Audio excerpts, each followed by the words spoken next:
ఒక అతను ఉన్నాడట, ఏదన్నా జరగని ముందు హల్లెలూయా స్తోత్రం అంటాడంట.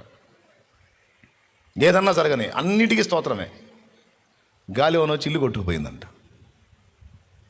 చుట్టూ ఉన్నోళ్ళు ఇప్పుడు చూశారంట, ఇప్పుడు ఉన్న ఇల్లు కొట్టుకుపోయింది, ఇప్పుడు ఏం స్తుతిస్తాడో చూద్దామని అందరూ గమనించారంట. అందరికి వెళ్ళి చూసి,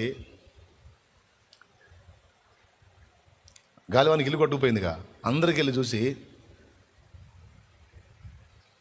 ఇంతకాలం నేను నివసించడానికి నాకు ఇల్లు ఇచ్చిన దేవునికి స్తోత్రం అన్నాడట.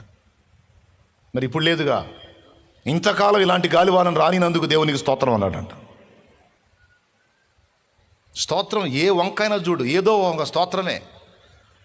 గొప్ప నష్టం కలిగింది కదంటే, ఈ నష్టం వెనక కూడా ఆయన చేయబోతున్న బలమైన కార్యం కోసం స్తోత్రం అన్నాడు.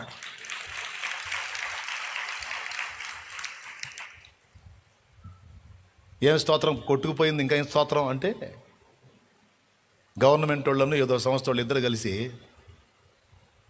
డాబాలు కట్టించారంట మొత్తానికి. ఇంకెట కొట్టుకుపోయింది.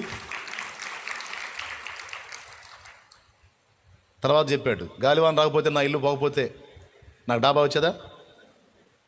నేను తీసేసుకోవటం ఇబ్బంది అని దేవుడే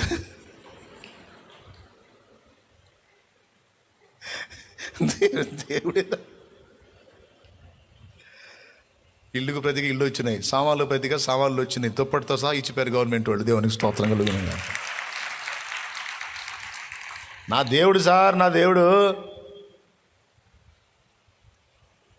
అదే మామూలుగా అయితే ఇల్లు పోయింది మరో, ఇల్లు పోయింది కుయ్యో అని మొత్తుకుంటాం. సమస్తము నా మేలుకే జరుగుతాయి. అందుకని ప్రతి పరిస్థితుల్లో నా దేవుణ్ణి సన్నుతిస్తా. సన్నుతే. కారు కొనుక్కున్నావా, పెట్టుకో యేసయ్య పాటలు, ఎప్పుడు యేసయ్య స్తుతి ఉండాలి.